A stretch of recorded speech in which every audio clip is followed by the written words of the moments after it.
नमस्कार प्यारे बच्चों, आज हम पढ़ेंगे जनसंचार माध्यम का चौथा प्रश्न। पाठ पहले का चौथा प्रश्न। प्रिंट माध्यम से क्या अभिप्राय है, इसकी विशेषता बताएं। प्रिंट माध्यम से अभिप्राय उस माध्यम से है जिसमें किसी संदेश को मुद्रित करके पाठक तक पहुंचाया जाता है, अर्थात जो लिखित रूप में होता है, जिसको लिखकर पाठक या श्रोता तक पहुंचाया जाता है। यह माध्यम जनसंचार के आधुनिक माध्यमों में सबसे पुरानी है। जो मुद्रित माध्यम है वो सबसे पुराना माध्यम है। यह माध्यम जनसंचार के आधुनिक युग की शुरुआती मुद्रण यानी छपाई के आविष्कार से हुई थी, लेकिन आज हम जिस छापे खाने को देखते हैं इसका आविष्कार का श्रेय जर्मनी के गुटेनबर्ग को जाता है। जो गुटेनबर्ग थे उन्होंने किया था इस छापे खाने का आविष्कार। छापाखाना यानी प्रेस के आविष्कार ने दुनिया की तस्वीर ही बदल डाली थी। यूरोप में जब पुनर्जागरण हुआ तो रेनेसां की शुरुआत में छापाखाना खोला गया। तब से अब तक मुद्रण तकनीक में काफ़ी बदलाव आए हैं और मुद्रित माध्यमों का व्यापक विस्तार भी हुआ था। मुद्रित जो माध्यम है जैसे पत्रिकाएँ, किताबें, पुस्तकें, ये सबसे पुराना माध्यम है। क्योंकि हमारे जितने भी ग्रंथ हैं, हमारे रामायण, महाभारत, गीता जो भी हैं वो इसी में लिखी गई हैं। इसके बाद देखिए, मुद्रित माध्यमों के तहत अखबार, पत्रिकाएं, पुस्तकें आदि सभी आते हैं। मुद्रित माध्यमों की सबसे बड़ी विशेषता क्या है और शक्ति क्या है? क्योंकि इसका स्थायित्व होना। स्थायित्व का मतलब ये परमानेंट होती है, हमेशा के लिए होती है। आज भी पढ़ सकते हैं हम और आगे भी पढ़ सकते हैं, और कितने पुराने हमारे जैसे लोगों ने इसको पढ़ा होगा। अगर हम अखबार या पत्रिका पढ़ रहे हैं तो हम अपनी पसंद के अनुसार किसी भी पृष्ठ और उस पर प्रकाशित किसी भी समाचार या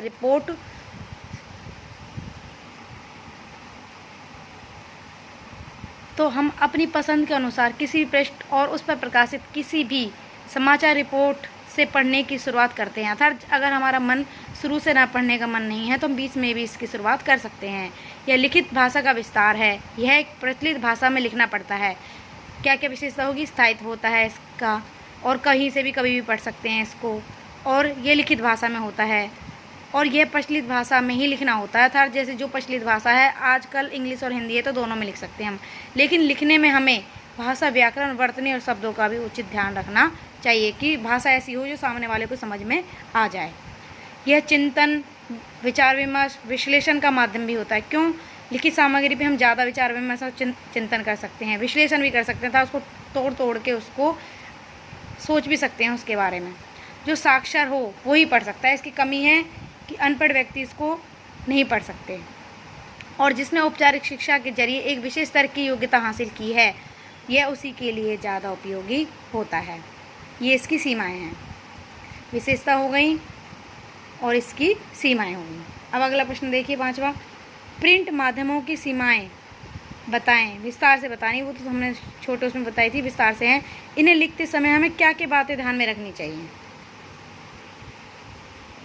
देखिए उत्तर, जनसंचार तक अपनी पहुंच रखने वाला माध्यम किरदारों के लिए लेखन करने वालों को अपने पाठकों की भाषा ज्ञान के साथ साथ उसकी शैक्षिक ज्ञान और योग्यता का भी विशेष ध्यान रखना पड़ता है। क्या सीमा होती है इसमें? जनसंचार तक जो हमें अपनी बात लिखित रूप में पहुंचानी है, तो हमें जिस व्यक्ति को, ये जो किरदार है जिसको हमें अपनी बातें पहुंचानी है, जिसको अपनी अभिव्यक्ति देनी है, उस पाठक की भाषा का ज्ञान भी हमें होना चाहिए था। हमें ये पता होना चाहिए उसको कौन सी भाषा आती है, हम उसी भाषा में ही अपनी अभिव्यक्ति जनसंचार के मुद्रित माध्यम के द्वारा दे सकते हैं। दूसरा है, इन्हें पाठकों की रुचियों का और ज़रूरतों का भी ध्यान रखना चाहिए। अर्थात ये पता होना चाहिए पाठक को किस में अच्छा लगेगा, क्या रुचिकर है, क्या पसंद है उसको, क्या नापसंद है, तो उसको ध्यान में रखते हुए भी हमें लिखित सामग्री का प्रयोग करना चाहिए।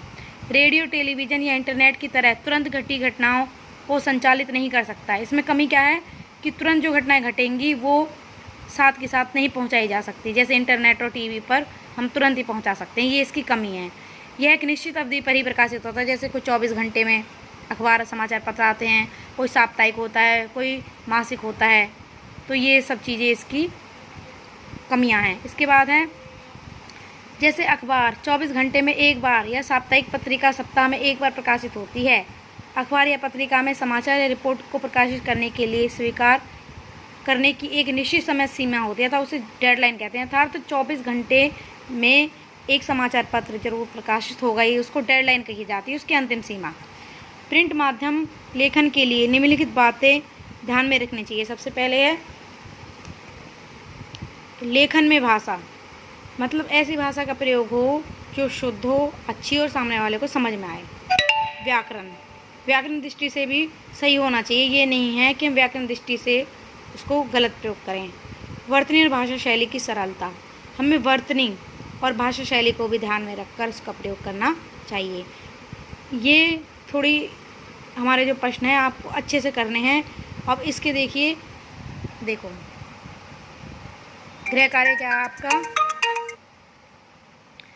पहला प्रश्न है डेडलाइन किसे कहते हैं।